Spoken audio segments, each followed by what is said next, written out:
Maya Rivera moved through the gallery like liquid fire, her emerald dress catching the warm light as she gestured animatedly at the bold, abstract paintings lining the walls. Her laugh was infectious, drawing clusters of admirers who hung on her. Every word about color theory and emotional expression. She lived for nights like these, surrounded by art, wine, and the electric energy of creative minds colliding. Across the room, David Chen stood quietly beside a minimalist sculpture, his hands clasped behind his back as he studied the piece with careful attention. Unlike the chattering crowds, he seemed to absorb the art through contemplation rather than conversation.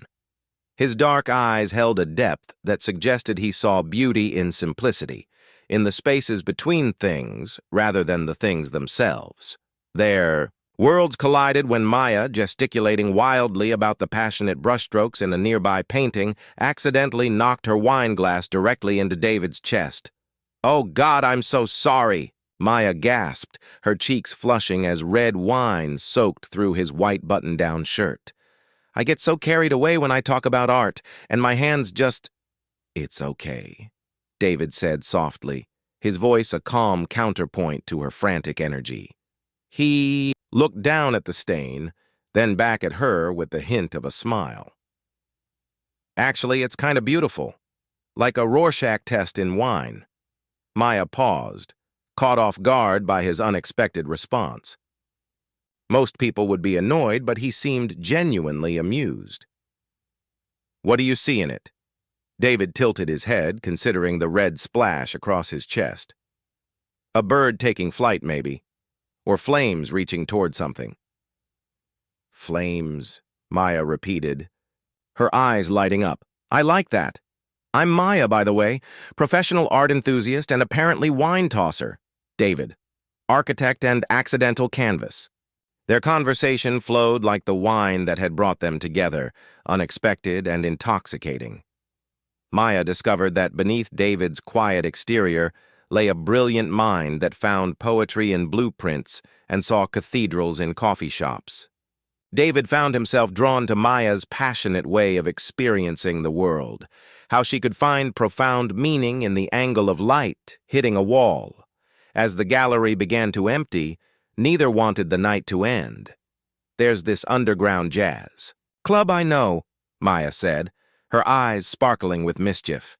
"The music doesn't start until midnight, but it's incredible, raw, passionate, the kind that makes your soul ache." David hesitated. He had early meetings tomorrow, and late nights weren't his usual style. But something about Maya's enthusiasm was magnetic. "I don't really do late nights," he admitted. "Tonight could be different," she whispered, stepping closer. The scent of her perfume, something wild and floral, made his pulse quicken. The club was everything Maya had promised, and everything David wasn't prepared for. The music was indeed raw and passionate, the crowd electric with energy that seemed to pulse through the walls. Maya danced like she lived, without reservation, her body moving to rhythms that seemed to come from somewhere deeper than sound. David watched her mesmerized. When she pulled him onto the makeshift dance floor, he felt awkward at first, too conscious of the beat, too worried about looking foolish. But Maya's hands found his, her body pressed against his, and suddenly, none of that mattered.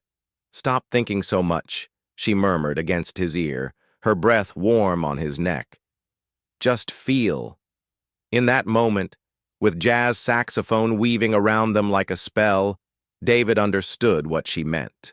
He pulled her closer, their bodies moving together in a rhythm that had nothing to do with the music and everything to do with the magnetic pull between them. They left the club at 3 a.m, Maya's hand warm in David's as they walked, through empty streets toward his apartment.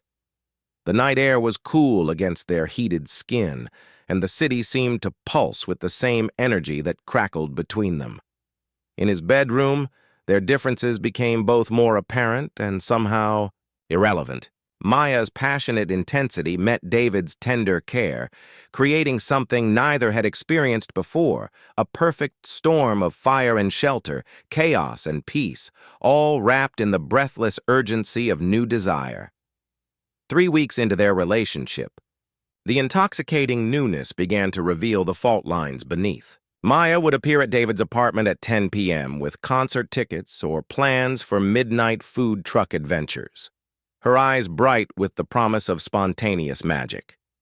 David would greet her with tired eyes and gentle protests about his early morning meetings. "Come on, babe," Maya pleaded one Thursday evening, tugging at his hands as he sat at his drafting table. "There's this amazing street festival in the Arts District. Live music, fire dancers. The whole city comes alive after dark." David looked at the architectural plans spread before him, a community center that needed his attention. "I'd love to, but I really need to finish these revisions. Maybe this weekend we could do something quieter. I found this little bookstore cafe that stays open late." Maya's face fell slightly. "A bookstore cafe? David, we're young. We should be out there, living, not hiding in quiet corners with lattes." Their compromise that night involved David closing his laptop and Maya accepting a walk through the nearby park instead of the festival. They found a secluded bench beneath a street lamp, and Maya curled into his side, her restless energy finally settling as his fingers traced patterns on her bare shoulder. "Tell me about this community center," she said softly, genuinely trying to understand what drove his passion for creating spaces. David's voice grew warm as he described his vision, how the building would become a gathering place, how natural. Light would flow through carefully planned windows to create moments of peace and connection. As he spoke, Maya found herself drawn to his quiet intensity, the way his hands moved as he painted pictures with words. "I want to create spaces where people can breathe," he finished, "where they can find stillness in the chaos."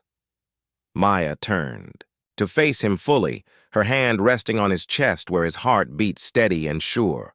"And I want to create chaos in the stillness," she whispered, "to shake people awake, make them feel everything at once." Their kiss that night was different from their first passionate encounters, slower, more searching. David's hands moved, with reverent care over Maya's skin, as if he were studying the architecture of her body. She responded with softer urgency, letting herself sink into his deliberate touch. Back at his apartment, Maya tried to embrace David's approach to intimacy. She let him undress her slowly, his fingers trailing along her collarbone, down her arms, as if he had all the time in the world. But even as her body responded to his tender ministrations, part of her craved more intensity, more fire. "I love how you touch me," she breathed against his ear. "But sometimes I need you to just take me, like you can't wait another second." David paused, his hands stilling on her waist. "I don't want to rush something so beautiful." "But rushing can be beautiful too," Maya said, frustration creeping into her voice. "Passion isn't always patient, David." The next weekend brought their first real argument. Maya had planned a surprise. Tickets to an underground art show that started at midnight, followed by dancing until dawn. She arrived at David's apartment, Saturday evening, dressed in a stunning black dress that hugged every curve. "Absolutely not," David said when she explained the plan. "Maya, I'm exhausted. I've been working 60-hour weeks, and all I want is to order takeout and fall asleep with you in my arms." "When did we become an old married couple?" Maya shot back. "This is exactly the kind of thing that makes relationships die, David. Routine, predictability, choosing comfort over connection." "Comfort is connection," David replied, his voice rising slightly. "Not everything has to be an adventure. Sometimes love is just being together, being still. Being still feels like being dead to me." The words hung between them like a challenge. That night, they lay on opposite sides of David's bed. the space between them feeling vast. Maya stared at the ceiling, feeling trapped by his need for peace, while David wondered if he would ever be enough excitement for someone who burned so bright. Yet even in their frustration, their bodies sought each other in sleep. Maya's restless, energy finally calming as David's arms encircled her, his steady breathing eventually matching the rhythm of her slowing heart. The breaking point came on a rainy Tuesday night in November. Maya burst through David's apartment door, soaked from the storm, her eyes blazing with excitement. "Pack a bag," she announced breathlessly. "Right now.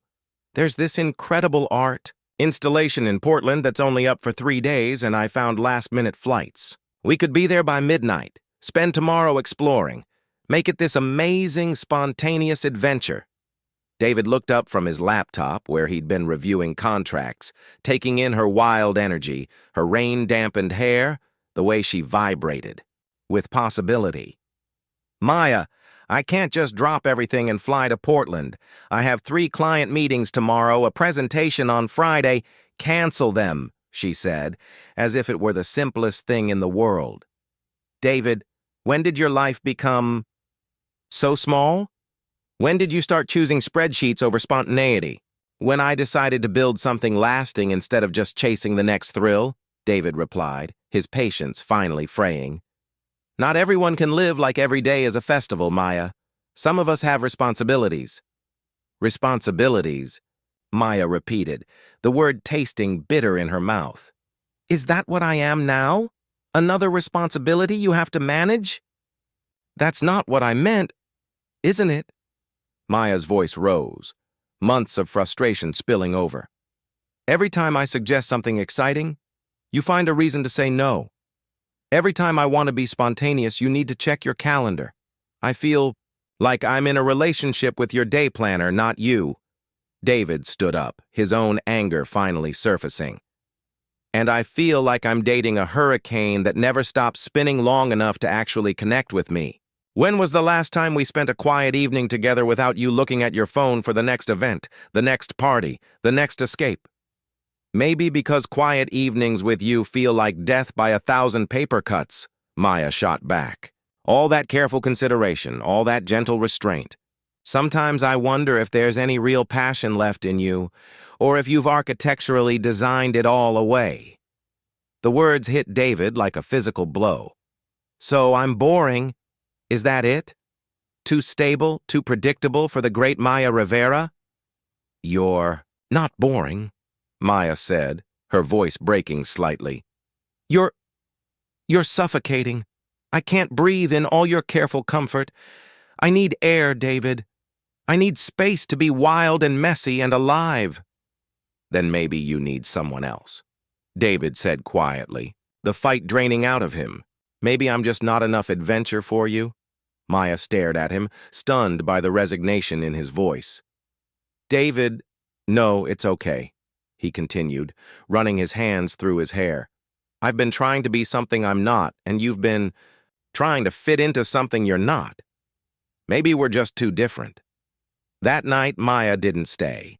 She gathered her things, the extra clothes she'd started keeping in his dresser, the books she'd left on his nightstand, the small pieces of herself she'd woven into his carefully ordered life. At the door, she turned back one last time. David stood in his living room, hands in his pockets, looking lost among his neat furniture and architectural drawings.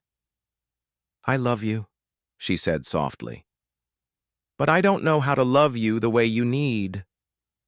"I love you too," David replied. "But I don't know how to be what you need." The silence that followed was more final than any argument. Maya spent the next 2 weeks throwing herself into every social event, every late-night adventure, every spontaneous plan that came her way. She went to Portland alone, photographed the art installation, danced until dawn at underground clubs, and tried to convince herself that this was what freedom felt like. But in the quiet moments, waiting for her morning coffee, riding the subway, between gallery openings, lying in her empty bed at 3 a.m., she felt David's absence like a physical ache. She missed his steady presence, the way he listened with his whole attention, how safe she felt in his arms when her restless energy finally stilled. David, meanwhile, returned to his routines with mechanical precision. He worked late, avoided the places they used to go together, and tried not to notice how quiet his apartment felt without Maya's laughter filling the corners. His friends invited him to dinner parties, quiet gatherings that should have been perfect for his temperament. But he found himself looking at his watch, wondering what adventure Maya was on, whether she was dancing somewhere under city lights, whether she missed him too. 3 weeks after their breakup, David found himself standing outside the jazz club where they'd first danced together. He didn't go in, couldn't bear to face those memories, but something about being there made him realize that Maya hadn't just been trying to drag him into her world. She'd been trying to share the things that made her feel most alive, the same way he'd wanted to share his quiet moments of beauty with her. Maybe the problem wasn't that they were too different. Maybe the problem was that neither had really learned to speak the other's language of love.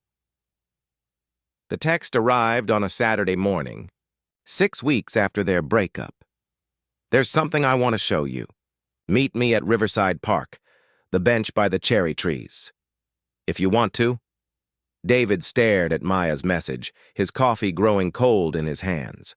He'd been thinking about her constantly, especially after running into her friend Jess at the farmer's market, who'd mentioned that Maya seemed lost lately, throwing herself into work and social events, but lacking her usual spark. He found Maya sitting on their old bench, but something was different about her energy. Instead of the restless vibration he was used to, she seemed still, contemplative. She wore a simple sundress and held a small notebook in her lap. "Hi," she said softly when she saw him approaching. "Thank you for coming." "Hi," David replied, settling beside her with careful distance between them. "How have you been?" Maya laughed, but it was different from her usual bright sound, more thoughtful, tinged with something like sadness. "Busy. Really, really busy. I've been to 17 different events in the past month, met dozens of new people, seen incredible art, heard amazing music." She paused, looking out at the river. "And I've been absolutely miserable." David's heart clenched, but he waited for her to continue. "I kept thinking that if I just found enough excitement, enough stimulation, I wouldn't miss." She turned to look at him directly. "I wouldn't miss the way you made me feel safe enough to be still sometimes. The way you listened to me ramble about color theory like it was the most important thing in the world. The way you touched me like I was something precious." "Maya, let me finish," she said gently. "I've been doing a lot of thinking and I realized something. I wasn't trying to drag you into my world because I didn't value yours. I was trying to share what makes me feel most alive because I wanted you to feel that alive too. But I never really tried to understand what makes you feel alive." She opened her notebook, revealing pages of sketches, architectural drawings that were clearly amateur but showed careful attention to detail. "I've been learning about your work. Really learning, not just listening politely. I went to some of the buildings you've designed, and David, they're beautiful. They don't just provide shelter. They create these moments of peace and connection that I never noticed before." David stared at the sketches, recognizing his community center, the small library renovation he'd completed last year. "You drew these?" "Badly," Maya admitted with a small smile. "But I wanted to see your world through your eyes, to understand how you create beauty through structure and intention instead of chaos and spontaneity." She flipped to another page showing a design that seemed to merge both their aesthetics, clean lines and open spaces, but with bold splashes of color and unexpected artistic elements.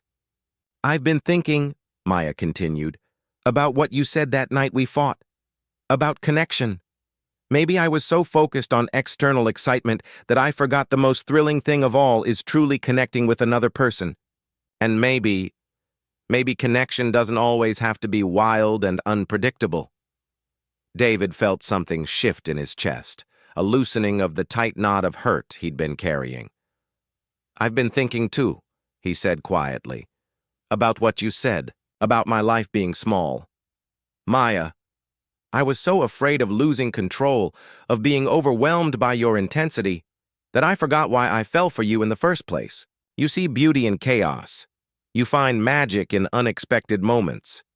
You taught me that not everything valuable has to be planned." He reached into his jacket pocket and pulled out his phone, scrolling to a photo. "I went to that street festival you wanted to go to. The one I said was too late, too chaotic." He showed her the image. Fire dancers against the night sky, crowds of people laughing and dancing, the whole scene pulsing with life. "It was incredible, and all I could think about was how much more incredible it would have been with you there, to show me how to really see it." Maya's eyes filled with tears. "We're quite a pair, aren't we? Both trying to learn each other's languages." "Maybe that's what love is," David said, reaching out to take her hand. "Not finding someone who already speaks your language, but someone worth learning a new language for." Maya squeezed his fingers. "I want to try again," she said, "but differently this time. I want to learn how to be still with you sometimes, to appreciate the beauty in quiet moments and gentle intimacy." "And I want to learn how to be spontaneous with you," David replied. "To say yes to adventure, to trust that not everything has to be planned to be meaningful." They sat in comfortable silence for a moment, watching the river flow past, both of them feeling something settle into place. "So, how do we do this?" Maya asked. "How do we learn to speak each other's love languages without losing ourselves?" David smiled, the first real smile he'd felt in weeks. "Very carefully," he said, "and probably with a lot of patience and communication. And probably some spectacular failures along the way," Maya added with a grin that held echoes of her old mischief. "I'm okay with spectacular failures," David said, "as long as we fail together." When Maya leaned in to kiss him, it felt like coming home and setting off on an adventure all at once. The perfect balance of comfort and thrill, safety and risk, everything they'd both been searching for. 6 months later, their relationship had found its rhythm, not the careful predictability David once craved, nor the constant excitement Maya had demanded, but something new and entirely their own. Tuesday evenings had become sacred time. Maya would arrive at David's apartment at 7, not with plans for late-night adventures, but with ingredients for dinner and stories from her day. They would cook together, Maya's animated gesturing occasionally threatening their carefully chopped vegetables while David's steady presence kept their meal from becoming complete chaos. "The gallery wants to feature my Chaos series next month," Maya announced, waving a wooden spoon dramatically as she spoke. 6 months ago, I would have celebrated by dragging you to 5 different bars. Now all I want is to cook pasta with you and maybe watch a movie afterward." "Maybe?" David teased, catching her hand before she could gesture their dinner sauce across the kitchen wall. "I thought we had a deal about Tuesday movie nights." "We do," Maya grinned, allowing herself to be pulled into his arms. "But I reserved the right to occasionally be spontaneous about our spontaneity." Their weekend adventures had evolved too. Saturday mornings meant David planning something structured but exciting: museum exhibits, architectural tours, carefully researched hiking, trails. But Saturday nights belonged to Maya's world of unexpected discoveries, last-minute concerts, and restaurants they found by wandering until something called to them. This particular Saturday had been perfect in its imperfection. David's planned visit to the Contemporary Art Museum had been derailed when Maya spotted street performers in the park outside. They'd spent 3 hours listening to music, David sketching the flowing lines of the dancers while Maya chatted with artists and collected stories like souvenirs. Now they were home, the golden light of evening streaming through David's carefully positioned windows, while Maya painted her toenails a vibrant turquoise that would have horrified his former, controlled self. "I have something for you." David said, producing a small, wrapped package from behind his back. Maya looked up from her pedicure with surprised delight. "It's not my birthday?" "It's a Tuesday in May," David replied solemnly. "That seems like reason enough for celebration." Inside the package was a leather journal, beautiful and practical, with her name embossed in elegant script. But it was what David had written on the first page that made Maya's breath catch. "For capturing all the beautiful chaos I never want to miss." "Oh, David," Maya breathed, running her fingers over his careful handwriting. "It's perfect." "Open it," he encouraged softly. The pages were filled with his sketches, drawings of her laughing at the street performers, dancing in his kitchen while dinner cooked, curled against his side during their quiet movie nights. But more than that, he'd captured moments she hadn't even realized he'd been observing. The way she tilted her head when she was really listening to music, how her hands moved when she talked about art, the exact expression she wore when she was content. "This is how you see me?" Maya asked, her voice thick with emotion. "This is how beautiful you are when you let yourself be both wild and peaceful," David replied. "When you don't have to choose between excitement and contentment." Maya set the journal aside carefully and crawled across the couch to him, settling in his lap with her face inches from his. "I love you," she whispered. "Not the careful version of you, not the wild version of you, but this version. The one who plans museum trips and then happily gets distracted by street music. The one who sketches me when I'm not looking and buys me journals just because it's Tuesday." Their kiss was slow and thorough, full of the patience David had taught her and the passion Maya had awakened in him. When they made love that night, it was with the perfect balance they'd learned to create together.